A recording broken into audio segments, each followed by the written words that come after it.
இப்போ கர்மா அப்படிங்கிறத பற்றி உங்களுக்கும் தெரியாது, எனக்கு தெரியாது. நீங்கள் எந்த ஜோசியரை கூப்பிட்டு வச்சா கேட்டாலும் தெரியாது தான். நாங்கள் இங்கே எதுலேருந்து இதை எடுத்துக்கிறோம் அப்படின்னா, ஆன்மா வந்து முதல் பிறப்பெடுக்கும் பொழுது எல்லாத்துக்கும் சமமான சிருஷ்டி தான் இருந்துச்சுன்னு சொல்கிறாங்க. இது வந்து நீங்கள் பகவத்கீதையில் பார்த்தாலும் சரி, ஆகமங்களில் எந்த ஆகமங்களில் பார்த்தாலும் சரி, இதே தான். நம்மளுக்கு மேலே மாயா சக்தி, கிரியா சக்தின்ற சக்திகள்லாம் இருக்குது. அதனுடைய இயக்கம் தான் நம்மளுடைய இருக்கிறப்ப இதனுடைய இயக்கம் தேவைங்கிறப்ப நம்மளுக்கு ஒரு சக்தியினுடைய தன்மையில் நம்ம வந்து உயிரெடுக்கப்பட்டோம். அந்த சிருஷ்டியில் நம்ம வந்து மாயின் வசப்பட்டு நிறைய மிஸ்டேக் பண்ணிட்டோம். இறைவன் அப்படிங்கிற ஒரு தனியாக ஒரு கேரக்டராக இருக்கிறாரு. அவரை நம்ம வந்து வழிபடணும்.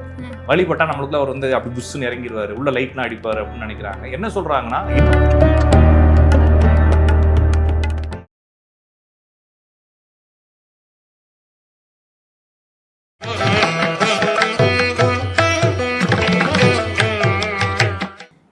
டிவி நேயர்களுக்கு வணக்கம். நம்மளுடைய சேனலில் தொடர்ந்து ஆன்மீக தகவல்களை பார்த்துட்டு இருக்கோம். அந்த வகையில் இன்னைக்கு நம்ம கூட யார் இணைஞ்சிருக்காங்க அப்படின்னா, ராஜநாடி பார்த்திபன் சார் அவர்கள் இணைஞ்சிருக்காங்க. வாங்க உங்ககிட்ட பேசிடலாம்.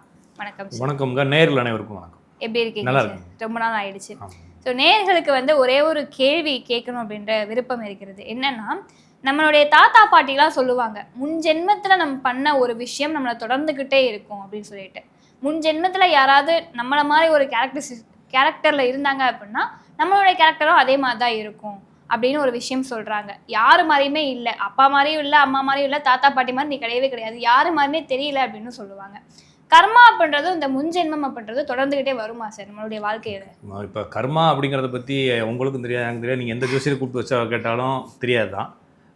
நாங்கள் இங்கே எதுலேருந்து இதை எடுத்துக்கிறோம் அப்படின்னா, எங்களுடைய எக்ஸ்பீரியன்ஸ், நிறைய பேருடைய ஜாதகங்களை பார்க்குறோம், அவங்களுடைய கதைகளை கேட்குறோம். அப்போ இப்படி தான் போய்கிட்டு இருக்குன்றதனுடைய அடிப்படையிலையும், அதுக்கப்புறமா இந்த ஆன்மீகவாதிகள்னு நான் சொல்கிறது வந்து இந்த வார மலரில், மாத இதெல்லாம் வந்து ஆன்மீகத்தை பற்றி எழுதுறவங்க இல்லை. உண்மையிலே வந்து இந்த ரிஷிகள், முனிகள், இவங்களுடைய புத்தகங்கள், அவங்களுடைய பாக்கள், மறைகள்ல இருந்து நம்ம புரிஞ்சுக்கிட்டது, இது எல்லாத்துலேயுமே வந்து இந்த கர்மா அப்படிங்கிறத எதை பேஸ் பண்ணி நம்ம புரிஞ்சுக்கிட்டு இருக்கோம். இல்லைன்னா இந்த சமூகம் சொல்லுது அப்படின்னா, ரெண்டு டைப்பாக சொல்கிறாங்க. ஒன்று வந்து பாவத்தை தொடர்ந்து வந்துக்கிட்டு இருக்கு, அந்த பாவம் வந்து நம்ம தொடர்ந்து பிடிச்சிக்கிட்டே இருக்குது. அது வந்து ஏதோ ஒரு சனியை மாதிரி, நம்ம வார்த்தைக்கு சொல்கிறேன், சனிங்கிறது ஒன்றும் கிடையாது, அது வந்து பிடிச்சிக்கிட்டு இருக்கு, நம்மளை போட்டு ஆட்டி படைக்குது அப்படிங்கிற ஒரு நம்பிக்கை. இன்னொரு பக்கமாக ஆன்மீகவாதிகள் என்ன சொல்கிறாங்கன்னா, இந்த வாழ்க்கை என்பதே ஒரு தொடர்ச்சியாக தான் வந்துட்டு இருக்கு, அதுக்கு பேர் கண்மம்னு பேர். அந்த கண்மம் அப்படிங்கிறது வந்து நம்ம உதாரணத்துக்கு நம்ம எல்லாரையும் வந்து ஒரு ஒரு ஒரு பிடி டீச்சர் வந்து என்ன செய்கிறாங்கன்னா, ஒரு கிரவுண்டில் விளையாட விடுறாங்க. ஃபஸ்ட்டு இப்போ தான் கிரவுண்டுக்குள்ளே போன உடனே நம்ம ஏதாச்சும் ஒரு கோல்மால் வேலை பண்ணுறோம், 2 பேர்த்த அடிக்கிறோம்னு என்ன செய்யறாங்கன்னா, நீங்கள் மட்டும் கிரவுண்டை சுற்றிட்டு வாங்க அப்படின்னு சொல்கிறாங்க. அது மாதிரி என்ன செஞ்சுருக்காங்க. அப்போ ஆதி காலத்தில் வந்து முதல்ல நம்ம வந்து முதல் பிறக்கும் பொழுது, ஆன்மா வந்து முதல் பிறப்பு எடுக்கும் பொழுது எல்லாத்துக்கும் சமமான சிருஷ்டி தான் இருந்துச்சுன்னு சொல்கிறாங்க. இது வந்து நீங்கள் பகவத்கீதையில் பார்த்தாலும் சரி, ஆகமங்களில் எந்த ஆகமங்களில் பார்த்தாலும் சரி, இதே தான் இருக்கும். உங்களுடைய இந்த கிறிஸ்தவத்திலையுமே வந்து ஆதாம் ஏவாளனுடைய கதையை பார்க்குறப்பையும் இறைவன் வந்து எலும்பு துண்டுகளா எடுத்து வச்சு படைக்கிறாரு. படைச்சு அவங்கள வந்து ஒரு உயிராக உற்பத்தி செய்கிறாரு. உற்பத்தி செஞ்சுட்டு, நீங்கள் இந்த சாத்தான் சொல்லையும் கேட்காதீர்கள், அந்த சாத்தான் சொல்லக்கூடிய பழத்தை சாப்பிடாதீர்கள்னு சொல்லிட்டு போகிறாரு. அப்போ அவங்க என்ன செய்கிறாங்கன்னா, கொழுப்படுத்து போய் அவர் சொல்கிறத நினச்சி சாப்பிட்றாங்க. அது மாதிரி எல்லா மதங்கள் அப்படிங்கிறது வந்து அந்தந்த நாடுகள் வந்து அவங்கவுங்களுடைய மொழிக்காக, அவங்கவுங்களுடைய சர்க்கும்ஸ்டன்ஸ்க்காக உருவாக்கிட்டது. கான்செப்ட் ஒன்று தான். ஹிந்து, இந்த ஊரில் வந்து ஹிந்து மதம் அப்படிங்கிறது பெருசாக பேசப்படும் பொழுது, அப்போ இந்து மதத்தினுடைய சாரங்கள் என்ன சொல்லுது அப்படின்னா, இந்த ஆன்மா ஆதியில இருந்திருக்கு, அந்த ஆதியில முதல் சிருஷ்டி அப்படிங்கிறது எல்லாத்துக்கும் சமமாக தான் இருந்துச்சு. அந்த சமத்தில் அந்த சிருஷ்டி படைக்கிறதுக்கு மாயை என்ற ஒன்று தேவை. நம்மளுக்கு மேலே மாயா சக்தி, கிரியா சக்தின்ற சக்திகள்லாம் இருக்குது. அதனுடைய இயக்கம் தான் நம்மளுடைய இதனுடைய இயக்கம் தேவைங்கிறப்ப நம்மளுக்கு ஒரு சக்தியினுடைய தன்மையில் நம்ம வந்து உயிரெடுக்கப்பட்டோம். அந்த சிருஷ்டியில் நம்ம வந்து மாயின் வசப்பட்டு நிறைய மிஸ்டேக் பண்ணிட்டோம். அப்போ அவர் ஒரு லைனில் போட சொன்னவர் பக்கத்தில் இருக்கவனை குத்தி, ஏத்துல இருக்கவனை குத்தி ஓடி போய் நம்ம நிறைய சேட்டைகள் பண்ணோடனே நம்மளுக்குன்ற இயற்கை கண்மங்கள் உற்பத்தி ஆகிடுச்சு. அந்த கண்மம் பேர் தான் கர்மா. இப்போ நம்ம பேசிட்டு கூட கர்மா. அப்போ வந்து நல்லது செஞ்சுருக்கலாம், சில கெட்டது செஞ்சுருக்கலாம். கொடுத்த வேலையை, அதான் வந்துங்க பணித்த வேலையை செய்யாமல் விட்டது. இல்லைன்னா நம்ம எதற்காக அந்த சிருஷ்டி நம்மளுக்கு கிடைச்சதோ அந்த வேலையை விட்டுட்டு நம்ம இப்போ எப்படி இருக்கிறோம் இல்லைங்களா, இப்போ நம்ம எதற்காக படைக்கப்பட்டோம் நம்மளுக்கு தெரியாது. ஆனால் நம்ம சம்பாதிக்கிறோம், இவ்வளோ பேசுகிறோம், நான் ஜோசியம் பார்க்குறேன் இல்லைங்களா, தண்ட வேலை செஞ்சுட்டு இருக்கோம், கொஞ்ச நாள் கழிச்சு செத்துற போகிறோம். அப்போ இந்த வாழ்க்கை எதற்காக அப்படிங்கிறது யாருக்குமே தெரியாது. அப்போ நான் வந்து அடுத்த சமூகத்துக்குன்ற மாதிரி நம்மளுக்கு பேர் வச்சுக்கிட்டு கற்பனை பண்ணிக்கிட்டு நான் அப்படி பேசிகிட்டு இருக்க முடியாது. ஆனால் உண்மையான இந்த பிறப்பு எதற்காகன்றது எனக்கு தெரியாம நம்ம என்ன செய்யறோம்னா தப்பா செய்யறது மாதிரி இதே மாதிரி நம்ம முதல் சிஸ்டர்லையும் இதே வேலையை தான் செஞ்சோம். அப்ப அந்த சிஸ்டினுடைய வேலையில தவறு செய்ததால் அந்த தவறு வந்து எனக்கு மேலும் மேலும் வந்து கண்மத்தை ஏற்படுத்தியதால் அந்த கண்மத்தை கரைச்சு தீப்ப அதை அனுபவிச்சு கரைப்பதற்காக அதை அந்த அந்த ப்ராசஸை கம்ப்ளீட் பண்றதுக்காக நான் இன்னொரு பிறவியில பிறக்கிறேன். முன்ஜென்ம பிறவியை பண்றது உண்மை அப்படிங்கிறது எல்லா மதங்களும் சொல்லுது. எல்லா இதுங்களும் வேற வேற மாதிரி சொல்றாங்க. அப்ப இங்க இந்தியாவில் பரவலா இருக்கக்கூடிய அதிகமாக பயன்படுத்தக்கூடிய சில மதங்கள் வந்து முன்ஜென்மம் அப்படிங்கறத சொல்லுது. அந்த முன்ஜென்மம் அப்படிங்கிறது வந்து இது ஒரு கான்சியஸ். இந்த கான்சியஸ் வந்து ஷிஃப்ட் ஆகிட்டே போகுது. இது வந்து 2 வகையில ஷிஃப்ட் ஆகுது. ஒன்று பாரம்பரியமா ஷிஃப்ட் ஆகுது. இப்போ என்னுடைய அங்கம் தான் என்னுடைய பிள்ளைகள். நான் எனக்கு என்ன தோணுது, என்னுடைய உப உறுப்புகளாக என்னுடைய குழந்தையை நான் பாதிக்கிறேன். அப்போ அவங்க வந்து அவங்களுடைய உப உறுப்புகளாக பாதிக்க போறாங்க. நான் வந்து என்னுடைய தாத்தாவுடைய அப்பாவுடைய இன்னொரு உறுப்பு நான். அப்போ அப்படித்தான் நம்மளுடைய சிந்தனைகள் இருக்குது, எல்லாமே இருக்குது. அதே மாதிரி தான் அவங்களுக்கும் இருக்குது. என்ன மாதிரியே வந்து என் பையன் இருக்கிறான், என் ஒய்ஃப் மாதிரி என் பையன் இருக்கிறான், நாங்கள் 2 பேரும் கலந்த மாதிரி என் பையன் இருக்கிறான்றப்ப எங்களுக்குள்ள வந்து அது என்னுடைய இன்னொரு பார்ட்டுன்ற மாதிரி ஒரு ஃபீல் வருது இல்லைங்களா? அப்போ என்னுடைய விட்டு போன வேலையிலையும் என்னுடைய விட்டு போன சிந்தனைகளையும் அவன் செய்கிறான். அப்போ என்னையே அறியாம நான் கிராமத்தில் வாழ்ந்த வாழ்க்கை, என்னுடைய அந்த அந்த அந்த குணாதிசயங்கள் எல்லாமே மரபிரீதியாக வரும். அதனால தான் ஒரு காலத்தில் வந்து ஜாதிய கட்டுப்பாடுகள் வச்சாங்க. ஜாதிகள் வந்து ஏதோ இவங்க சொல்ற மாதிரி ஏற்றத்தாழ்வுக்கு எவனும் உற்பத்தி பண்ணலை. இவங்களா வச்சுக்கிட்டு அதை ஏற்றத்தாழ்வுன்னு சொல்றாங்க. ஜாதிகள் வந்து ஏற்றத்தாழ்வுக்கு உற்பத்தி பண்ணல. அவங்களுடைய சர்க்கம்ஸ்டன்ஸ், தொழில் வாழ்க்கை, ஒரு இப்போ எனக்கு தெரிஞ்சுங்க நிறைய கம்பெனிகளில் இண்டஸ்ட்ரீஸில் ப்ரோக்ராமிங், டிசைனிங், அப்புறமா வந்து இந்த ஒரு மாதிரி நுட்பமான வேலைகளுக்கு வந்து விஸ்வகர்மாக்களை எடுக்கிறாங்க. நீங்க பாக்குறப்ப இன்டர்வியூலே வந்து ஆச்சாரின்னு போட்டிருந்தாலோ விஸ்வகர்மா, கம்மாளர் இது மாதிரி ஜாதிகள் இருந்தால் அவங்களை எடுத்துக்கிறாங்க. டெக்னீஷியன் அவங்களுக்கு வந்து நுணுக்கம் இருக்கும். இப்போ நீங்கள் இந்த இடத்துல ஒரு இந்த கட்டையை செதுக்க சொன்னீங்கன்னா நீங்கள் வந்து ஆழமாக வச்சு ஒரு 1/2 அடி செதுக்கணும்னா நீங்கள் 1/2 அடி இதில் வச்சு 2 குத்தி 2ஆக உடச்சி விட்டுருவீங்க. அவன்கிட்ட கொடுத்தீங்கன்னா 5 mm கறப்பான். அவன் வந்து பொறுமையாக இதுக்குன்னே டிசைன் ஆகிருப்பான். அவனோட இயற்கை குணமே அதுவாக இருக்கும். புரிஞ்சுக்கிட்டீங்களா? அப்போ வந்து என்னன்னா அவனுக்குள்ள அந்த ரத்தத்தில் இதான் டிஎன்ஏன்னு சொல்கிறாங்க. அப்போ இந்த டிஎன்ஏவும் ஒரு வகையில் ஒரு கர்மா, இல்லைன்னா ஒரு அடுத்தடுத்த ஜென்மங்கள் அப்படின்னு சொல்கிறாங்க. இன்னொரு நானே வந்து திருப்பி வேற வேற உயிர்கள் எடுக்கிறேன் அப்படின்னு சொல்றாங்க. 2 டைப்பா பிரியுது. அப்ப என்னுடைய மரபுகள் என்ன மாதிரியே தான் தொடரும்.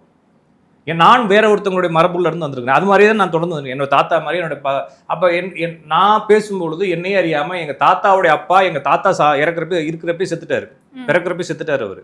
ஆனா இப்ப கூட அவருடைய குணம் என்கிட்ட இருக்குன்னு சிலர் சொல்லுவாங்க. அவர் யாருன்னு எங்க தாத்தாவுக்கே தெரியாது. அவர் கருவுல இருக்கும் போதே அவங்க அப்பா இறந்துட்டாரு.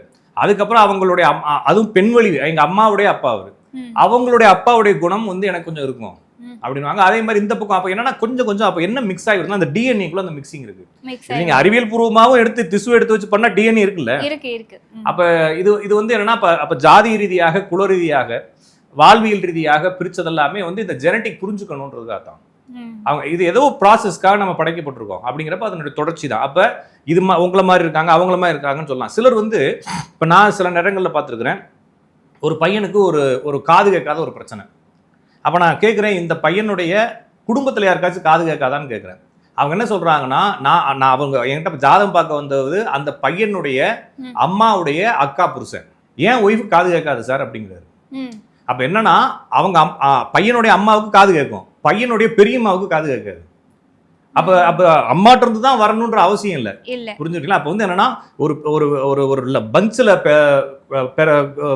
முளைச்ச செடிகள் எல்லாம் எடுத்து நடுறோம், அந்த பஞ்சு தான் மேட்டர் இல்லைங்களா? நம்ம என்ன நினைக்கிறோம்னா இந்த செடியில இருந்து இந்த விதை வந்திருக்குன்னு நினைக்கிறோம். ஆனா இந்த விதை வந்து ஒரு பெரிய மரத்துல இருந்து வந்திருக்கு. அந்த மரத்துல வேற வேற கிளைகளுடைய தன்மைகள் இதுக்கு வரும் ஆட்டோமேட்டிக்கா. அதனாலதான் சித்தப்பா, நிறைய பேர் சித்தப்பா மாதிரியே இருப்பாங்க, நிறைய பேர் பார்க்குற சித்தப்பா மாதிரி இருப்பாங்க. அதே மாதிரி ஒரு 2 பசங்க இருப்பாங்க, அந்த 2 பசங்கள அண்ணனுக்கு 2 பசங்க பிறப்பாங்க, அந்த 2 பசங்களும் இந்த 2 பேர் மாதிரியே இருப்பாங்க. அப்ப என்னன்னா அப்ப சித்தப்பா ஃபேஸ் இவனுக்கு எப்படி வந்துச்சுனாங்க, இது ஜீன் இல்லைங்களா? அப்ப இது ஜீன் என்பதும் மரபுகள் மாதிரி தான், மரபு என்பதும் கர்மா மாதிரி தான். அப்ப இந்த கர்மாவும் தொடரும், பிறவி பயனும் தொடரும், எல்லாமே தொடரும். ஆனா இதை வந்து நீங்க நினைக்கிற மாதிரி ஒரு மாதிரி மிராக்களா, ஒரு அமானுஷ்யமா இதை வச்சு பிசினஸ் பண்றது இதெல்லாம் தேவையில்லை. இது வந்து கர்மா தொடருமானா ஆமா தொடரும். ஆனா அதை நம்மளால புரிஞ்சுக்குவோ, இது எதற்கு தொடருதுன்ற கேள்வியோ நம்மளுக்கு விடை கிடைக்காது. அப்ப என்ன சொல்றாங்கன்னா, இதை யாருனாலும் கண்டுபிடிக்க முடியாததுனாலதான் இது இவ்வளோ யூனிக்காகவும் இவ்வளோ இது வந்துட்டு இருக்கு. இதை புரிஞ்சுக்கவே முடியல. அதனாலதான் வந்து வாழ்க்கையவே அர்ப்பணிச்சா தான் புரிஞ்சுக்க முடியும்னு சொல்றாங்க இல்லைங்களா? நிறைய பேர் என்ன சொல்றாங்கன்னா, 400 ரூபாய்க்கு வாங்க, கூப்பிட்டு குண்டலினி சக்தி ஏற்றி விடுறேன், எல்லாமே புரியும்னு சொல்றாங்க. ஒருத்தன் வந்து வாழ்க்கையே தொலைச்சிருக்கான், 3000 வருஷம் வந்து திருமூலர் வாழ்ந்துருக்காருன்னு சொல்றாங்க. ஹடயோகம் பண்ணா 600 வருஷம் வாழணும். 600 வருஷம் ஏன் வாழணும்னு கேட்டீங்கன்னா, இந்த இறைவனை புரிந்து கொள்வதற்கு, இந்த நான் யாருன்றதை புரிந்து கொள்வதற்கு வாழணுங்கிறாங்க. அப்போ மொத்தமே வந்து இந்த பிறவி எதற்காக, இந்த பிறவி எங்கேருந்து கிளம்புச்சு, இது எங்கே வந்து நிற்கும், எப்படி போய் நிற்கும், இந்த இந்த பிறவியை வந்து நிறுத்துவது எப்படி. அப்போ ஹிந்துவனுடைய இல்லைன்னா இந்து மதத்தினுடைய இல்லைன்னா இந்தியாவினுடைய எந்த மதங்கள் வந்தாலும், நீங்கள் இந்தியாவுக்குள்ள நீங்கள் கிறிஸ்தவத்தை கொண்டு வந்தாலும் முகமதத்தை கொண்டு வந்தாலும் அது ஒரே சாயல்ல தான் இருக்கு போகுது. நீங்கள் அதே மாதிரி தான் காமாட்சி விளக்குல நீங்கள் காமாட்சி விட்டு வேற ஒரு பேரை வச்சுட்டு ஏற்ற போறீங்க. அப்போ இதனுடைய சாயம் இந்தியான்னு ஒரு சிஸ்டம் இருக்குல்ல, இந்த இந்தியாவுடைய பாட்டம் சிஸ்டம் என்னன்னா, நம்ம இங்கே ஏதோ ஒரு விஷயத்துக்காக பிறந்திருக்கிறோம். அப்போ அந்த விஷயத்தை பூர்த்தி அடையணும், அதற்காக நம்ம வந்து ஏதோ ஒன்று செய்யணுன்றப்ப இந்த பிறவி கர்மாவை அழிப்பது. அப்போ சாகா கல்வின்றன்னு கொண்டு வராங்க. இப்போ சாகா கல்வினா 2 அப்போ ஆன்மா சாகாதுன்னு சொல்கிறாங்க, சில இந்த உடம்பே சாகக்கூடாதுன்னு சொல்கிறாங்க. வள்ளுவர் என்ன சொல்கிறாரு, நம்ம வந்து நீடூடி வாழ்வார்னு சொல்கிறாரு, இந்த உலகில் நீடூடி வாழ்வார் அப்படின்னு சொல்கிறாரு. ஔவையாருமே சாகா கல்வியிலேருந்து ஆரம்பிக்கிறாங்க. அப்போ பிறவாளி நீந்துவான் பிறப்பு அறுப்பான் அப்படின்னு சொல்லி தான் திருக்குறளில் எழுதிட்டாரு. அப்போ பிறப்பை அறுப்பது, பிறப்பு அறுப்பதுன்னா என்னது, அப்போ நம்ம பிறந்துட்டோம், இதை எதுக்கு அறுக்கணும், அப்போ அடுத்த பிறப்பு இருக்குன்னு தான் அர்த்தம். அப்போ திருவள்ளுவர் 2500 வருஷத்துக்கு முன்னாடி இதே கான்செப்ட்ல நம்ம ஊர் இருந்துருக்குது. அப்போ தொடர்ந்து நம்ம வந்து பிறந்துக்கிட்டே இருக்கிறோம், வேற வேற உடம்பு எடுத்து பிறக்கிறோம், இந்த கான்சியஸ் இருந்துகிட்டே இருக்குது. இந்த கான்சியஸ் வந்து இந்த உடம்பு எடுத்து ஏதோ அனுபவப்படுது. அப்போ நிறைய பேர் என்ன நினைக்கிறாங்கன்னா, இந்த ஆன்மா செத்ததுக்கு அப்புறமா ஒரு ஆவி மாதிரி போகும், அது நிறைய ப்ராசஸ் பண்ணும் அப்படிங்கிறாங்க. என்னவா போனாலும் இன்னொரு உடம்பு எடுத்தாலும் அது ப்ராசஸ் பண்ணும் இல்லைங்களா. அப்படி உடம்பு எடுக்காம ப்ராசஸ் பண்ணாத இந்த உடம்பு எனக்கு இருக்கு. அப்போ அது இயங்குவதற்கு கர்மேந்திரியங்கள் ஞானேந்திரியங்கள் இந்த எல்லா இந்திரியங்களும் தேவைப்படுது. அப்போ அது இன்னொரு உடம்பு எடுக்குது. அப்போ இந்த உடம்புக்குள்ள வந்ததனுடைய நோக்கம் முடிஞ்சிருச்சா அப்படின்னா ஒருவேளை முடிஞ்சிருக்கலாம். அது அதுக்கு தான் தெரியும், நம்மளுக்கு தெரியாது இல்லைங்களா. நம்ம வந்து மனதில் இருந்து இயங்குறோம்னு சொல்றாரு வளரார். அறிவிலிருந்து உயிரிலிருந்து அனுபவம், ஆன்ம அனுபவம் அருகி தெரியும் சொல்றாரு. அருகினா வந்து ஒரு மாதிரி இமேஜினேஷன் மாதிரி தெரியும், லைட்டா தான் தெரியும். அந்த உணர்வும் மனசுக்கு தெரியாது. மனதை கடந்த அறிவு நிலையில் ஆன்ம அனுபவம் அருகி தெரியும் அப்படின்னு சொல்றாரு. அப்ப வந்து நீங்க இதே பழக்கப்பட்டு ஜீவகாரண்ய ஒழுக்கமும் சிவசிந்தனையும் இருந்தால் ஆன்ம ஊர்க்கத்தில் ஆன்ம காட்சி அருகி தெரியும் அப்படின்னு. அப்ப லைட்டா அப்படி லைட்டா வந்துட்டு போகும். அதுவும் வந்து மனசுல இருந்தா வராதுங்க. அப்ப நம்ம இருக்கிறதெல்லாம் மனசுல இருக்கிறோம். நம்மளுடைய சிந்தனைகள், செயல்கள், பேச்சு, வாக்கு எல்லாமே மனசுல இருந்தா வருது. இந்த மனதை கடக்கணும். மனதை கடக்கிறதுக்கு நம்மளுக்கு வழி இல்லை, அதுக்கு நிறைய பண்படணும். 400 ரூபா 500 ரூபாயெல்லாம் அவங்களால தியானம் கிளாஸ் எல்லாம் போயெல்லாம் கடக்க முடியாது. அப்ப ஆன்மா என்பது நம்ம கூற்றுப்படி, இந்திய மரபு கூற்றுப்படி இருக்குது, அதனுடைய தொடர்ச்சி இருக்குது. அதனுடைய தொடர்ச்சியாக நம்ம பார்க்கறது வந்து என்னுடைய வாரிசாக இருக்கலாம், அல்லது நான் இன்னொருத்தர வாரிசாக இருக்கலாம், இல்லை என்னுடைய ஆன்மாவே வேற வேற உடம்புகள் எடுக்கலாம். அப்ப இதுலையுமே வந்து மாணிக்க வாசகருமே திருவாசகத்துல அப்படித்தான் எழுதியிருக்காரு. புல்லாய் பூடாய் புடுவாய் பல்லுருகமாய் பறவையாய் பாம்பாய் தேவர்களாய் அசுரராய் கணங்களாய் எல்லா பிறப்பும் பிறந்துழைத்தேனே தான் எழுதுறாரு. அப்ப எல்லாமே இழைத்து வந்திருக்கிறேன்னு சொல்றாரு. அப்ப இது வந்து தொடர்ந்து வருது. ஆனா இதை நம்ம பேசுறதுனாலயோ இல்லை நம்ம புரிஞ்சுக்கிறதுனாலயோ எந்த பிரயோஜனமும் இல்லை. ஏன்னா நம்ம சரி பண்ணவோ அதுக்கான எதுவுமே நம்மள்ட்ட இல்லை. நம்மள்ட்ட புரிஞ்சுக்கிறதுக்கு ஒரு ஆர்கன் வேணும் இல்லைங்களா. இப்ப இந்த இடத்துல செல்போன் சிக்னல் இருக்குதான் செய்யும், வைஃபை இருக்குதான் செய்யும் இந்த ரூம்ல. ஆனால் எனக்கு வைஃபை எடுக்கணும்னா எனக்கு ஒரு செல்ஃபோன் வேணும், அதுக்கு வைஃபை சிஸ்டம் வேணும், அதுக்கு எல்லாமே வேணும் இல்லைங்களா. அப்போ அந்த ஆர்கன்லாம் இருந்தால் தான் நம்மளுக்கு எல்லாமே ஆப்ரேட் ஆகும். ஒருவேளை இந்த தியானம், இந்த தவம், இந்த மாதிரி ஆன்மீக சிந்தனைகள் எல்லாமே நம்மளுக்குள்ள இருக்கக்கூடிய இந்த ஆர்கனை டெவலப் பண்ணுறதுக்காக இருக்கலாம். இப்போ இருக்கக்கூடிய ஆர்கனை வச்சுக்கிட்டு நம்மளால சும்மா இப்போ வீடியோ பார்க்க முடியும், வீடியோவில் பேச முடியுமே தவிர இதுக்கு மேலே இதை கடந்து யோசிக்கவோ சிந்திக்கவோ. ஏன்னா நம்ம என்ன நினைக்கிறோம்னா நம்மளுக்கு தெரிஞ்ச மாதிரி தான் இந்த உலகம் இருக்குன்னு நினைக்கிறோம். அப்படி இல்லை, நம்மளுக்கு தெரியாத எத்தனையோ விஷயங்கள், சாதாரண வாழ்க்கையே நம்மளுக்கு தெரியாம எத்தனையோ விஷயம் இருக்கு. இந்த பிறப்பு எதற்காகன்றது நம்மளுக்கு தெரியாம கூட இருக்கலாம். ஒருவேளை நம்ம சிந்திக்கிறதையும் கடந்து வேற ஏதாச்சும் ஒன்றா இருக்கலாம். அதை சிந்திச்சு எனக்கு புரியல. நான் இப்போ இல்லை சமீபத்தில் கூட போட்டிருந்தேன், எல்லா ஞானிகளும் எல்லா சித்தர்களும் புரியாத வண்ணமே எழுதி வைத்து போய்விட்டு இருக்கிறார்கள் இல்லைங்களா. ஒருவேளை நான் ஞானம் அடைந்தால் ஒரு கிராபிக்ஸ் டிசைனரை வைத்து கிராபிக்ஸ் பண்ணி எல்லாரும் புரிய வைப்பேன்னு எழுதியிருந்தேன். அப்ப அப்படித்தானே எழுதியிருக்கிறாங்க. ஒருவேளை அவங்க புரியாம எழுதியிருக்கிறாங்களா, இல்ல அதை புரியுற அளவுக்கு நம்மளுக்கு இன்னும் புத்தி வரலையா. ஒருவேளை புத்தி வரவனுக்கு அது புரிஞ்சிருக்கலாம், நம்மளுக்கு இன்னும் புத்தி வரலன்னு தான் எடுத்துக்கணும். அப்ப மெடிக்கல் புக் ஒன்று வாங்குறேன் நான், போயிட்டு நான் பாட்டுக்கு பக்கமா புரட்டுறேன், ஒன்றும் புரியாது. அப்ப புரியாதவங்க எழுதி வச்சிருக்கா மெடிக்கல் காரன்னு நமக்கு சொல்லக்கூடாது. எனக்கு அதை புரிஞ்சுக்கிறதுக்கான அறிவு இல்லை. அப்ப ஆன்மீகம் என்பது புரிந்து கொள்வதற்கான அறிவு. நம்ம படிக்கிறதுனாலே இதனாலே வர அனுபவப்பட வேண்டும் சொல்றாரு வள்ளலார். எல்லா இடங்களையும் அனுபவத்திலால் உணர்கள்னு எழுதுறாரு. அப்ப எல்லாமே அனுபவம் தான் முக்கியம். நம்ம இப்போ ஜே கேட்ட ஒருத்தர் உட்காந்து ரொம்ப நேரமா உட்காந்துருக்காரு, ஃப்ரண்ட்ல ரொம்ப நாளாவும் உட்காந்துருக்காரு, கீழே ஃபர்ஸ்ட் ரோல உட்காந்துருப்பாராம். அவர் சொல்றதெல்லாம் ரொம்ப ஊன்றி கவனிப்பார். அவர் பேசும்பொழுது அடுத்து அவரை மூஞ்சியை பார்த்தோன்னே அவர் சிரிப்பாராம். என்னன்னா அடுத்து இவர் என்ன பேச போறாருன்னு ஜே கே பேச போறா அவருக்கு தெரியும். அந்த அளவுக்கு அவர் ரொம்ப டீப்பா இருக்கிறாரு. அப்ப அவர்கிட்ட கேட்டிருக்காரு, நீ எதுக்கு திருப்பி என்ன பார்க்க வர அப்படின்னு. நான் பேசுறது புரியுதுங்களா? அப்ப என்னன்னா திருப்பி எதுக்கு என்ன பார்க்க வர, உனக்கு தான் நான் பேசுறதுலாம் புரியுது இல்ல. ஆமா நீங்க பேசல எனக்கு புரியுது, அப்புறம் நான் ஏன் பார்க்க வரேன்னு கேட்கிறேன். நீ இன்னும் அனுபவப்படவே இல்லை, வெறும் புரிஞ்சுக்கிட்டு தான் வச்சிருக்க. 500 வருஷம் என்ன புரிஞ்சுக்கிட்டு என்ன பண்ண போற? இல்லைங்களா? ஆமா. அப்போ நீச்சல் அடிப்பது எப்படின்னு சொல்லி அனுபவம் உட்கார வச்சு ஒருத்தருக்கு நான் சொல்லி கொடுக்குறேன், அவருக்கு எல்லாம் புரிஞ்சிருது. 2000 வருஷம் என் பக்கத்துல உட்காந்துருக்காரு, அவர் சொல்லி கொடுத்துட்டே இருக்கிறேன், அவருக்கு ஃபர்ஸ்ட் நாளே புரிஞ்சிருச்சு. 2000 வருஷமும் புரிஞ்ச மாதிரி என் பக்கத்துல உட்காந்துருக்காரு. அவர் தண்ணிக்குள்ள தூக்கி போட்டா என்ன ஆவாரு? உள்ள போயிருவாரு, கடப்பாறை நீச்சலுக்கு போயிருவாரு இல்லைங்களா? அனுபவம். அப்போ வந்து ஆன்மா அனுபவம் அப்படிங்கிறாங்க. இதை அனுபவப்படுவதற்கு நம்ம வந்து என்ன செய்யணும்னா சிந்தனையை ஒருமுகப்படுத்தணும். அதுக்காக தான் என்ன சொல்றாங்கன்னா, இப்போ என்ன நினைக்கிறாங்கன்னா எல்லா பேரும் இறைவன் அப்படிங்கிற ஒரு தனிய ஒரு கேரக்டரா இருக்கிறாரு, அவரை நம்ம வந்து வழிபடணும், வழிபட்டா நம்மளுக்குள்ள அவர் வந்து அப்படி புஷ்ன்னு இறங்கிடுவாரு, உள்ள லைட்லாம் அடிப்பாரு அப்படின்னு நினைக்கிறாங்க. என்ன சொல்றாங்கன்னா இறைவன் குணமாக நம்மளுக்குள்ள வெளிப்படுறாங்க. இப்போ ராட்சச குணம்னு என்ன சொல்றாங்க? ராட்சச குணம் எனக்குள்ள இருக்கக்கூடிய அந்த காமம், லோபம், ஆச்சரியம் எல்லாமே வந்து வெளிப்படுறது வந்து என்னுடைய அசுர குணத்தை வெளிப்படுத்துது. அப்ப நான் அசுரனாவே இருக்கிறேன். அப்ப அதை அழிக்கணும்னா எனக்குள்ள வந்து இறை குணத்தை அதிகமாக, அதுக்காக தான் வந்து தானம், தர்மம், அன்பு. அப்ப இறைவன் அன்பாக இருக்கிறான்னு சொல்றாங்க. அன்பாக நம்ம எப்படி இருக்கும் உணர முடியும்னா, அன்பை நம்மளுக்குள்ள உற்பத்தி செய்யும் போது நம்மளே அந்த அன்பை உணரும் பொழுது இறைவனை உணர்றோம். அப்ப நம்மளுக்குள்ள மறுபடியும் இறைவனுடைய என்னென்ன குணங்கள் இருக்கோ அதெல்லாம் எண் குணம் சொல்றாரு வள்ளுவர். அப்ப அதெல்லாம் தேடி பிடிச்சு நம்மளுக்கு அது பழக்கமா மாற்றும் பொழுது திருப்பி எல்லா குணங்களும் அந்த இறைவனுடைய குணங்களுக்கெல்லாம் நம்மள முழுசா நிரம்பும் பொழுது நம்மகிட்ட இருக்கக்கூடிய அந்த ராட்சச குணம், அசுர குணம் வெளியே போகும்பொழுது இறைவனுடைய மறு உருவமா நம்ம இருப்போம். கண்ண மூடி உட்காந்தா இறை உணர்வு நம்மளுக்கு தோணும். நம்ம அதை விட்டுட்டு வெறும் கும்பிட்டா மட்டும் நம்மளுக்குள்ள இறைவன் வந்துட்டாரு நினைக்கிற வரவே வரமாட்டாரு. அப்ப எப்படி ஒரு அன்பை வெளிப்படுத்துவது அப்படின்னா, ஒரு போறோம், ஒரு 5 பாக்கெட் பிரியாணி, சிக்கன் பிரியாணி வாங்கி கொடுத்துட்டா அன்பு அப்படின்னு நினைக்கிறாங்க இல்லைங்களா? இப்போ ஒரு நடிகர் இருந்தாரு, நிறைய பேருக்கு வந்து அவர்கிட்ட போனோம்னா சாப்பாடு போட்டே இருப்பாரு. மட்டன் வேணுமா மட்டன், சிக்கன் வேணுமா சிக்கனு, விரால் வேணுமா இறால் போட்டுக்கிட்டே இருப்பார். அவருக்கு ஏன் அப்படி ஒரு நோய் வந்துச்சுன்னு கேட்குறாங்க. இது நம்ம அவரை அதை சொல்றதுக்காக சொல்ல, உணவு பரிமாறுறது எதுக்கு பண்றோம்னா அன்புனால் பண்றோம். அப்ப சிக்கனுக்கு மேலேயே அன்பு உங்களுக்கு வரல இல்லைங்களா? அப்ப அன்புங்கிறது முழுமையான அன்பாக இருக்கும்.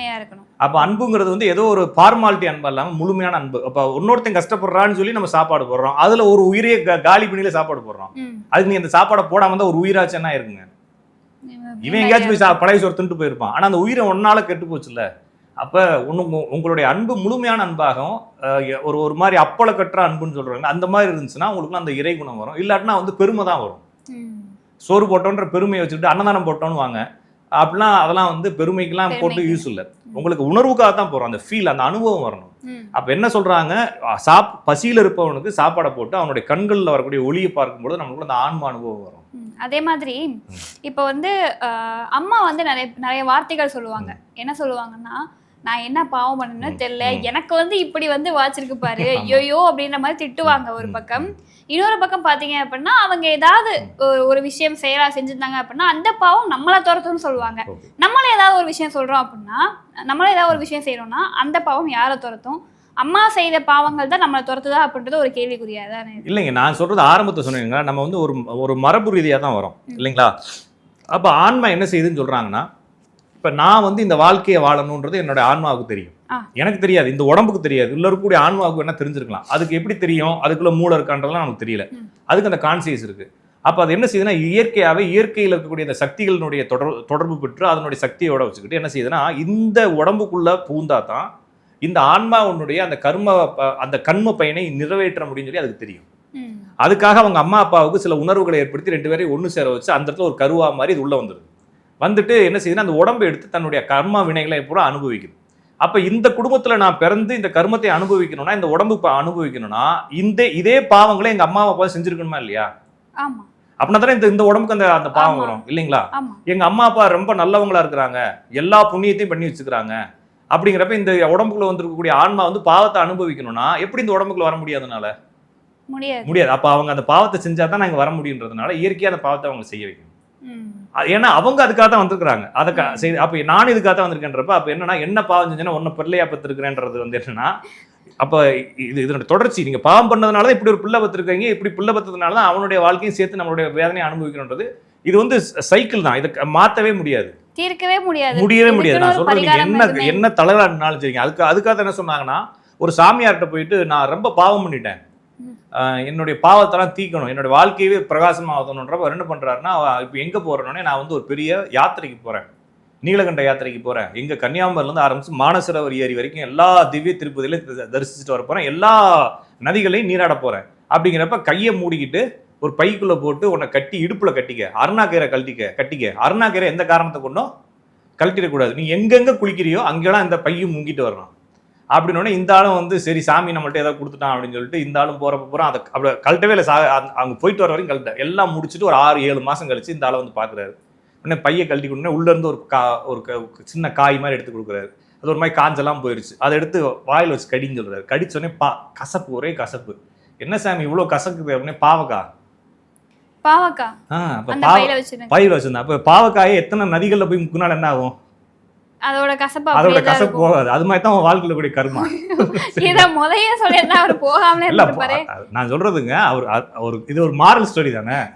அப்ப எத்தனை குளங்கள்ல எத்தனை நதிகள்ல முங்கி எந்திரிச்சாலும் நம்ம செஞ்ச பாவம் நம்ம விடாது. ஏன்னா நம்ம பிறந்து இருக்கிறதே இதை கழிப்பதற்காக தான். நம்ம வந்து எதற்காக வந்திருக்கிறோங்க அப்படிங்கிற பர்பஸ் வேணும் இல்லைங்களா? அப்ப இதை விட்டுட்டு ஒன்னொன்னு என்ன சொல்றாங்கன்னா, ஒருவேளை எதற்காக வந்திருக்கோன்ற பர்பஸ் உங்களுக்கு தெரியணும்னா, இப்ப நீங்க கன்வெர்ட் ஆயிருக்கோம் இல்லைங்களா, வேற ஒரு மாதிரி நம்மள டைவர்ட் ஆயிருக்கோம் இல்லைங்களா, அதெல்லாம் விட்டுட்டு எனக்கு குடும்பம் வேணாம், புள்ள குட்டி வேணாம், எதுவுமே வேணாம், இறைவனை தவிர எனக்கு எதுவும் வேணாம், நான் தெரிஞ்சுக்கிட்டா என்னுடைய பிறப்பினுடைய நோக்கத்தை தெரிஞ்சுக்குவேன், அதை இறைவனுடைய பாத கமலங்கள்ல தான் மட்டும்தான் ஐக்கியமானா தான் தெரிஞ்சுக்க முடியும்னு சொல்லி சரண்டர். இந்த சரண்டர் மட்டும்தான் இதுல தீர்வு. என்ன தீர்வு அப்படின்னா, இந்த வாழ்க்கையில ஒருவேளை எனக்கு ஏதாச்சும் நடந்துச்சுன்னா அதை பத்தி நான் என்ன செய்ய போறது இல்ல, கவலைப்பட போறதே இல்ல. சரிங்களா? கவலைப்பட போறது அது அந்த கண்டிஷனுக்கு வந்துட்டு அங்க நடக்கத்தான் செய்யும், தப்பு நடக்கத்தான் செய்யும். ஆனா அதை பத்தி கவலைகள் உங்களுக்கு இருக்காது. காரணம் என்னன்னா, நீங்க அங்க அதோட ஐக்கியமாகல. அப்ப ஒரு பைக் இருக்குது, அந்த பைக்கை வந்து வேகமா போறீங்க, பின்னால ஒருத்தன் வந்து பிரேக் அவன் அடிக்கிறான், டப்புன்னு வந்து நம்மளுடைய மட்கார்ட்ல மோதிட்டான். நீங்க என்ன செய்யணும்? திரும்பி பாக்குறீங்க, சாரி பாஸ் அப்படிங்கிறான், சாரி ப்ரோ அப்படிங்கிறான். என்ன செய்வீங்க? சரி ஓகே அப்படின்னு சொல்லிடுவோம். திரும்பி பாக்குறீங்க, எதிர்த்து விட்டுக்காரன், அவனுக்கும் உங்களுக்கும் 7 வருஷம் பகை. என்ன கண்டிஷன் அப்படின்னா, அவனை கெட்டவத்துல திட்டு அடிக்க போய் எல்லாம் நடக்கும். அப்ப என்னன்னா, நம்ம வந்து யாரோட ரொம்ப அட்டாச் ஆகிறோமோ அவங்களோட பகைகள் வளரும். நம்ம யாரை ஒருத்தங்களை ஒதுக்கி யாருன்னு தெரியாம வச்சுக்கோம், அவங்களோட பகை வளரும். அப்ப இந்த வாழ்க்கை என்பதோ, இந்த பொருளாதாரம், குடும்பம், இந்த பற்று பந்தம் எல்லாமே வந்து நம்ம ரொம்ப நெருங்கி கையில பிடிச்சிருக்கிறதுனால அதோட பிரச்சனை வந்து நம்ம ரொம்ப பதறி போயிடும். அப்ப நீங்க அதெல்லாம் விட்டுட்டு ஒதுங்கி நின்று அது யாரோ ஒருத்தவங்க மாதிரி வச்சுட்டீங்கன்னா அங்கேயும் பிரச்சனை வரும். ஆனா அது உங்களுக்கு பெரிய தொந்தரவா இருக்காது இல்லைங்களா? ஒரு சாமியாரா போயிட்டான். அப்ப புத்தரை பத்தி ஒரு கதை சொல்லுவாங்க. புத்தர் வந்து உலகமெல்லாம் சுத்திட்டு ஞானம் அடைஞ்சு ரொம்ப வருஷம் கழிச்சு தன்னுடைய சீடர்களோட, அந்த சீடர்கள் கூட ஏதோ 2-3 பேர் இருக்கும், ஆனந்தன் அப்படின்னு ஒரு 4-5 பேர் சொல்லுவாரு, ஓசோ சொல்லுவாருன்னு வச்சுக்கோங்களேன். அவங்களோட வந்து வராரு. வந்தோடனே அவர் பிறந்த நாட்டுக்குள்ள கால் எடுத்து வைக்கிறார். உலகம் ஃபுல்லா சுத்தினவர் பிறந்த நாட்டுக்குள்ள கால் எடுத்து வைக்கிறார். வைக்கிறப்ப அவர் காலை வச்சுட்டு அப்படி பின்வாங்குறாரு. கூட இருக்கக்கூடிய சீடர் சொல்றான், குருவே, நான் உங்களுடைய எல்லா விஷயத்தையும் கவனிச்சிருக்கிறேன், இந்த இடத்துல உங்களுடைய மனசுக்குள்ள ஏதோ ஒரு பிரச்சனை இருக்குன்றத நான் புரிஞ்சுக்கிட்டேன், நீங்க தடுமாறுறீங்களே அப்படின்னு. என் பொண்டாட்டி ஊருக்குள்ள இருக்கு. ஓகேங்களா? அப்ப பிரச்சனைனா அங்க போனா என் பொண்டாட்டி இருக்கும், ஊர்ல ஊரா போயிட்டு எங்கேயும் என் பொண்டாட்டி இல்லை, இப்போ ஊருக்கு போனா பொண்டாட்டி இருக்கும் அப்படின்னு போய் பொண்டாட்டியில போயிட்டோடனே அது என்ன கேடுச்சுடா, நீங்க எதுக்கு என்ன விட்டு போனீங்கன்னு கேடுச்சு. சொல்லியிருந்தா நானும் உங்களோட வந்திருப்பேன்ல, உன்னை கூட்டு போறதுக்கு நான் எதுக்கு அங்க பண்ண, வீட்டுல இருந்திருப்பேன்ற மாதிரி. இது ஒரு பெரிய இது என்னன்னா ஒரு காமெடி கன்வர்சேஷன் இருந்தாலும் புரிஞ்சுக்க வேண்டியது. இங்க நம்ம பந்தங்கள்ல கட்டுப்பட்டோம்னா நம்ம பந்தங்களுக்குள்ளேயே பிரச்சனை ஆயிரும். நம்மளுடைய பிரச்சனை எல்லாமே பந்தங்களை சரி பண்ணுவதற்கே ஆயிருக்கு. ஆனா நம்ம வந்தது அதுக்கு இல்லை, நம்ம வந்தது வந்து ஆன்மாவினுடைய கடைத்தேற்றலுக்காக வந்திருக்கிறோம். அதை புரிஞ்சுக்கிட்டால் மட்டுமே இந்த கண்மம், கர்மம், வினை, இந்த மாதிரி கோட்பாடுகளை பத்தி பேச முடியும். நம்ம குடும்பம் நடத்துறதுக்கோ அல்லது ஒரு குடும்ப வாழ்க்கை, இல்லற வாழ்க்கை, கிரகஸ்தனாக இருப்பதற்கோ இந்த கர்மாவை பற்றிய கவலைகள் நமக்கு தேவையில்லை. ஏன்னா நீங்க அந்த கர்மாவை பத்தி கவலைப்படுறதா இருந்தால் அதெல்லாம் நீங்க விட்டுறணும் இல்லைங்களா? இதை விட்டா தானே இதை பத்தி புரிஞ்சுக்க முடியும். நம்ம வந்த கர்மா தான் நம்மளை அடிச்சு துவச்சுக்கிட்டு இருக்குங்க. இங்க உட்காந்துக்கிட்டு நான் பெருமைக்கு உட்காந்துக்கிட்டு நான் வந்து கார் வச்சுக்கிட்டு எல்லாத்தையும் வச்சுக்கிட்டு எல்லா பேத்து மேலேயும் பற்று வச்சுக்கிட்டு ரொம்ப ஆசைகளை வச்சுக்கிட்டு குரோதத்தை எல்லாம் வச்சுக்கிட்டு வன்மத்தை வச்சுக்கிட்டு கர்மாவை பத்தி ஏதோ ஒரு மந்த்லி ஒன்ஸ், இயர்லி ஒன்ஸ் எங்கேயாச்சும் போய் கோயிலுக்கு முன்னாடி 5 தயிர் பொருளை வாங்கி கொடுத்தா என்ன கர்மா கழினா முடியவே முடியாது. அப்ப என்னன்னா உங்களுடைய கர்மாவை கழித்து தீர்ப்பதற்கு தான் அந்த பிறப்பு. நீங்க புரிஞ்சுக்கிட்டீங்கன்னா வேமா கழிக்கலாம். இன்னொரு விஷயம், அப்ப வேமா கழிக்கலன்னா இறைவனே கழிக்க வைக்கலாம்ல சார், இல்லைங்களா? நிறைய பேர் என்கிட்ட கேட்குறாங்க. அப்ப நீங்க சொல்றீங்க எதுவுமே மாறாதுன்னு, அப்புறம் ஏன் முயற்சி செய்ய சொல்றீங்க? அப்புறம் இதெல்லாம் விட சொல்றீங்க? ஏன் விட சொல்றாங்க சித்தர்கள்? நான் சொல்லல, சித்தர்கள் விட சொல்றாங்க. இந்த குடும்ப இல்லறத்தை விட்டுரு, பற்றை விட்டுரு, பந்தத்தை விட்டுரு, அதான் உன்னுடைய துன்பம், ஆசையே துன்பத்திற்கு காரணம், ஆசையை விடு அப்படிலாம் சொல்றாங்களே. அப்ப இயற்கையா நம்மளுக்கு விதி இருந்தா விட்டுருவோம்ல. அப்படிங்கிறப்ப என்ன சொல்றதுன்னா, இந்த விதி இருந்தால் விட்டுருவோங்கிறது சரிதான், உங்களுக்கு விதி இருக்கிறதுனாலதான் நீங்க இதை வந்து பிடிக்கிறீங்கன்னு நான் சொல்றேன். அப்ப இதை பிடிச்சதுனால உங்களுடைய விதி இப்படித்தான் போகுதுன்றதை புரிஞ்சுக்கிறதுக்காக வேணா அதை புரிஞ்சுக்கலாம், அவ்வளவுதானே தவிர நீங்க மாறிலாம் பிரிக்க முடியாது. ஒருத்தன் வந்து ஒரு மாதிரி லைஃப்ல போறான் அப்படின்னா அவனை நீங்க திருத்தியோ கொண்டு வரலாம் முடியாது, அவனுடைய விதி அது. அப்ப இந்த இதுக்குள்ள வரவங்க எல்லாத்துக்கும் இந்த மாதிரி வாழ்க்கை மாறப்போகுதுன்றதை நம்ம புரிஞ்சுக்கிறதுக்காக நம்ம பேசுறோமே தவிர யாருனாலையும் அவங்களுடைய விதியை கடந்து ஒரு இன்ச்சு கூட மாறி இருக்க முடியாதுன்றதான் புரிஞ்சுக்கணும். அப்போ கண்மம், வினை, கர்மா இந்த மாதிரி எல்லாமே வந்து நம்மளுடைய தொடர்ச்சியாக வருது. இது மரபுகள்லையும் வரும், என்னுடைய பிள்ளைகளுக்கும் வரும், அவங்களுடைய பிள்ளைகளுக்கு வரும். அப்போ என்னுடைய ஆன்மா இந்த உடலை தேர்ந்தெடுப்பது இந்த உடலுக்குள் ஏதோ ஒரு சம்திங்கை செய்ய முடியுன்றது தான். அப்போ இந்த உடலுக்குன்ற ஒரு பவர் இருக்குது. இந்த உடலுக்கு இதுதான் செய்ய முடியும். ஏன்னா இந்த எல்லாத்துக்கும் அறிவு இருக்குங்க. சதை அறிவுன்னு ஒன்று இருக்கு இல்லைங்களா? இப்போ இந்த இடத்துல கூடிய சதைக்கு ஒரு அறிவு இருக்கு. இது சதையே தானே, உள்ள இருக்கக்கூடிய ஹார்ட்டுங்கிறது ஒரு சதை தானே. ஆனா அந்த ஹார்ட் வந்து வேற வேலை பார்க்குது இல்லைங்களா? லங்ஸுங்கிறது ஒரு சதை தான், ஆனா அது வேற வேலை பார்க்குது. மூளைங்கிறது ஒரு சதை தான். அப்போ மூளைக்கு ஒவ்வொரு கிராமுக்கும் ஒவ்வொரு மில்லிமீட்டருக்கும் அதுக்கு ஒரு அறிவு இருக்கு. இந்த இடத்துல கூடிய சதைக்கு ஒரு அறிவு இருக்கு இல்லைங்களா? அப்ப சதை அறிவு மாதிரி இந்த ஆன்மாவுக்கு அறிவு இருக்குது, இந்த உடலுக்கு அறிவு இருக்கு, எலும்புக்கு அறிவு இருக்குது, எல்லாத்துக்கும் அறிவு இருக்கு. அப்ப இது எல்லாத்தையும் கலெக்ட் பண்ணி அப்ப நான் வந்து ஒரு பென்ஸுக்கார வாங்கினா தான் இந்த இடத்துக்கு போக முடியும்னு நான் ஒரு டிசைட் பண்றேன் இல்லைங்களா? இந்த ஆன்மா இந்த உடம்பு ஒரு கார் மாதிரி எடுத்துட்டு பண்ணுது, அது செலக்ட் பண்ணி வருது. அப்ப இந்த உடம்புக்குள்ள இருக்கக்கூடிய மரபுகளும் எனது ஆன்ம பயணமும் ஏறத்தாழ ஒரே மாதிரி இருக்கிறதுனால தான் ரெண்டு சேர்றாங்க. இல்லைன்னா சேராது. இப்போ வந்து நான் ஒரு பேட்டரி ஒன்று வாங்கிட்டு வரேன், டார்ச் லைட்டுக்கு போடுற பேட்டரியை கொண்டு வந்து என்னுடைய ஆப்பிள் ஃபோனுக்கு போட முடியாது இல்லையா? அப்போ அந்த பேட்டரி வந்து இந்த ஃபோனுக்கு தான்ற மாதிரி எல்லாம் ஜாடிக்கேத்த மூடின்ற மாதிரி இந்த ஆன்மாவுக்கு இந்த உடம்பு செட் ஆயிருக்குது. இந்த உடம்பு வேற, ஆன்மா வேற.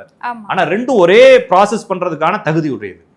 அப்ப என்னுடைய தொடர்ச்சியாக வரக்கூடிய எனது மகன், பேரன், பேத்தி, மகள் எல்லாமே வந்து அதனுடைய சிமிலரா இருப்பாங்க. அதனாலதான் என்னுடைய ஆன்மாவும் சிமிலரான ஆன்மாவா வரும். என்னுடைய பையனுடைய ஆன்மாவும் என்னுடைய சிமிலர் ஆன்மாவே வரும். அது ஒரு கூட்டமா வருது. அதனாலதான் வந்து ஜாதி, குலம், கோத்திரம் இது மாதிரி. அப்ப ஒரே இடத்துல சொன்னாங்க, ஏன் நம்ம வந்து ஒரு கோத்திரமாவோ ஒரு இதாவோ இருக்கிறோம்னா நம்மளுடைய தாட், நம்மளுடைய சிந்தனைகள், நம்மளுடைய எண்ணங்கள், நம்மளுடைய பிளான் எல்லாமே ஒரே மாதிரி இருக்கும் இல்லைங்களா? இப்ப நான் ஒரு சர்வீஸ் பண்ற இடத்துல போயிட்டு மிக்சியை கொண்டு போய் செல்போன் கடையில் கொடுத்தா என்ன ஆகும் இல்லைங்களா? மிக்சி ஓடவே மாட்டேன்னு சொல்லி ஒரு குண்டம்மா ஒரு படத்துல சொல்ற மாதிரி, ஆர்மச்சூர் போச்சுன்னா எதெல்லாம் தெரியும் மிக்சி அரைக்குமான்ற மாதிரி செல்போன் கடையில் கொண்டு போய் கொடுத்தா ரிப்பேர் பண்ண மாட்டாங்க. அது மாதிரி எல்லா பீப்புளும் கலெக்டிவா உட்காந்தா அவங்களுடைய தாட் ப்ராசஸே ஆகாது. அப்போ ஒரு ஃபேமிலி, ஒரு குடும்பம், ஒரு கோத்தனம், ஒரு ஜாதி இப்படின்றதெல்லாம் என்னமா அவங்களுடைய ப்ராசஸ் ஃப்ரீயா இருக்கிறதுக்காக, பாஸ் பண்றதுக்காக. இது வந்து மரபு பழமைவாதம் நீங்க எடுத்துக்கிட்டாலும் சரிதான். அப்படி பழமைவாதம் எடுத்துக்கிட்டோம்னா நீங்க இன்னுமே வந்து நிறைய இப்போ நம்ம ஊர்ல இல்லைங்க, ஃபாரின்லயுமே வந்து கோத்திரங்கள், குலாச்சாரங்கள் படி சில தொழில்கள் போயிட்டே இருக்கு. அப்ப அவங்க பெர்ஃபெக்டா செய்யறாங்க அது இல்லைங்களா? அப்ப இதுதான் நம்ம புரிஞ்சுக்க வேண்டியது. அது இயற்கையாவே அவங்களுக்குள்ள இருக்கும் சரிங்களா? அப்ப வந்து அதை புரிஞ்சுக்கணும். அதை கண்மம் எல்லாமே வந்து உடல் ரீதியாகவும் வருது, ஆன்மா ரீதியாகவும் வருது. அப்ப இது எப்படினாலும் நம்மளுக்கு எங்கேயாச்சும் ஒரு இடத்துல வந்து வந்துடும், கனெக்ட் ஆயிடும். நிச்சயமா ஒருவருடைய வாழ்க்கையில முன்ஜென்ம பயணம் எப்படி இருக்கும், எப்படி தொடரும், கர்மா அப்படின்றது எப்படி தொடரும் அப்படின்றத நேயர்களுக்காக ஒரு தெளிவான விளக்கம் கொடுத்தீங்க. ரொம்ப நன்றி. நன்றி.